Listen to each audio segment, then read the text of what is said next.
बिल्कुल। चलिए हमारे साथ अब देवेन चौकसी भी मौजूद हैं, उनसे बात करते हैं। देवेन, मॉर्निंग टू यू, शुक्रिया इस बातचीत में शामिल होने के लिए।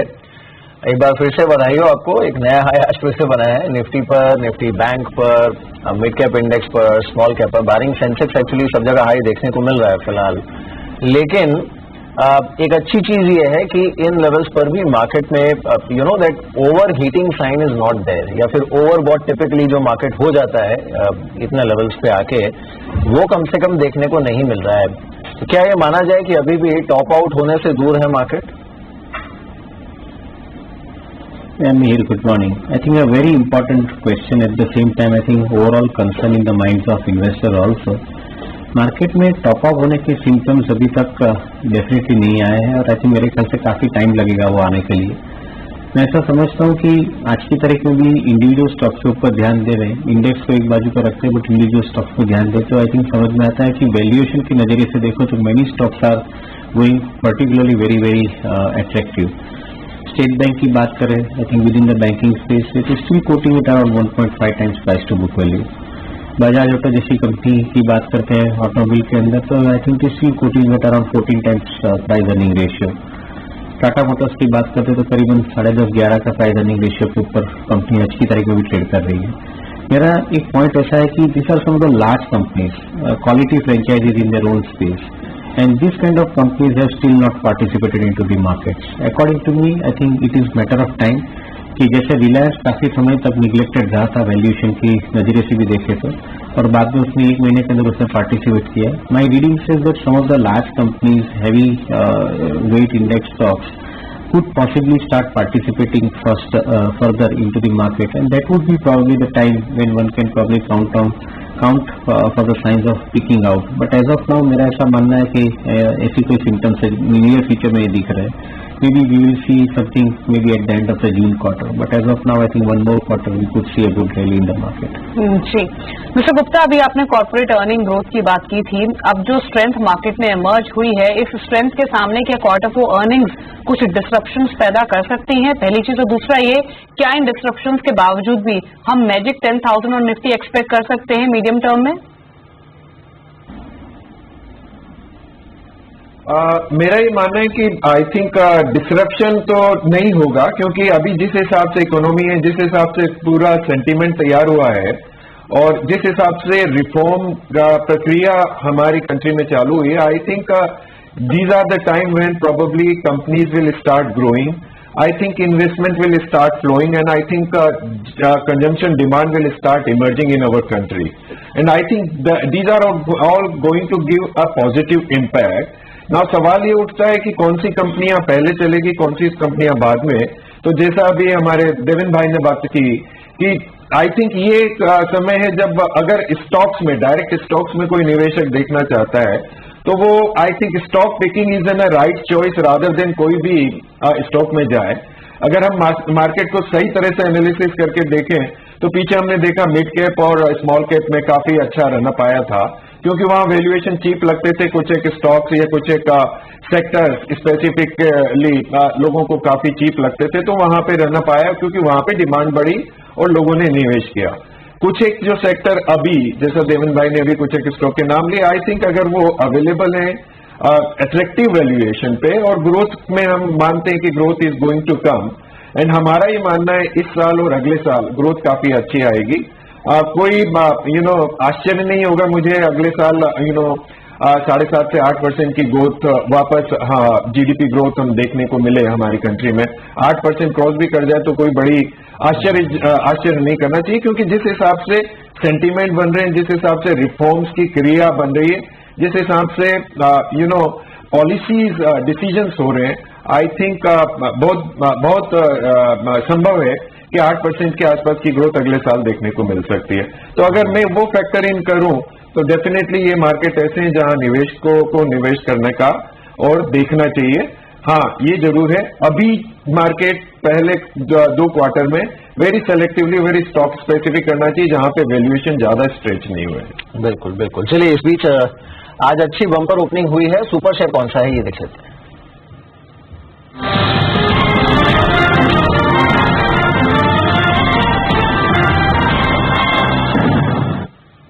बताइए सुमित, आज का सुपर शेयर।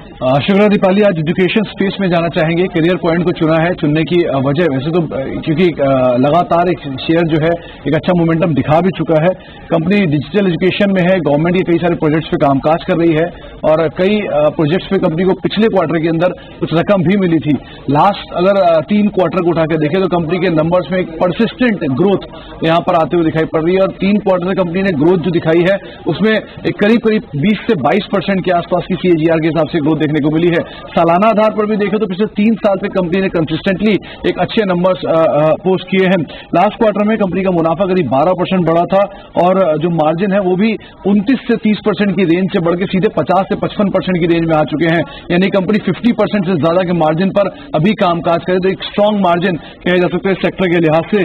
कैश EPS करीब ₹10.5 के आसपास की है। 13 के मल्टीपल पे इस शेयर अभी कामकाज कर रहा है। 8-8.5 रुपए की सालाना EPS है तो एक अच्छी ग्रोथ गोइंग फॉरवर्ड भी यहाँ पे प्रेडिक्ट की जा रही है और प्रमोटर भी करीब 57 से 58% स्टेक रखते हैं जो कि पिछले 3 तिमाही से लगातार बढ़ाया भी गया है। कई ब्रोकर्स को रिफर किया जा रहा है जो कंसेंसस है उसके हिसाब से करीब 150 से 160 रुपए तक की चाल भी शेयर में देखने को मिल सकती है।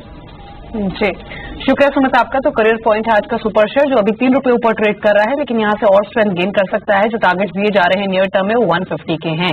अभी दिन के ऊपरी स्तरों के नजदीक ही ये शेयर ट्रेड कर रहा है।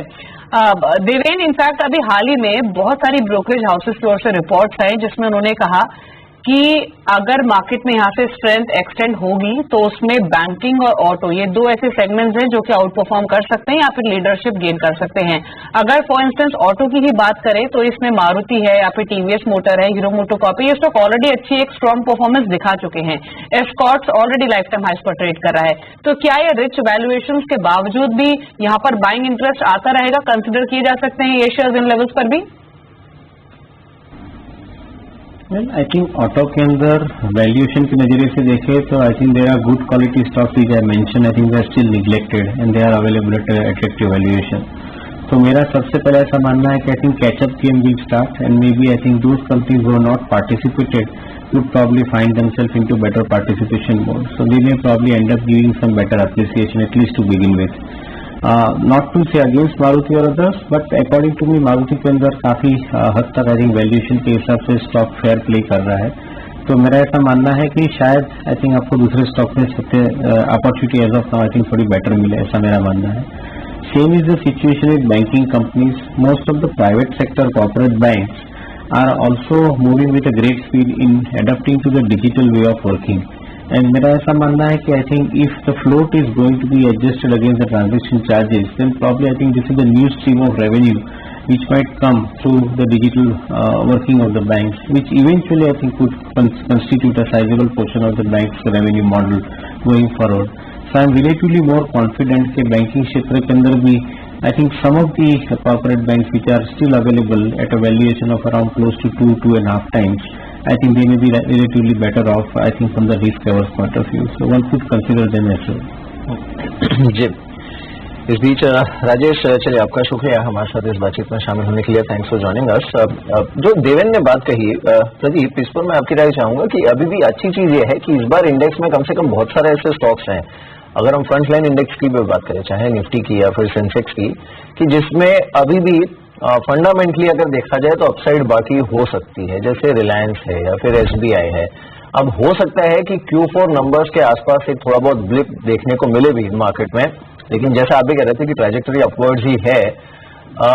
आप सबसे पहले बाइंग किन स्टॉक्स पर निफ्टी में करना चाहेंगे अगर if at all there is a drop Q4 numbers के आसपास?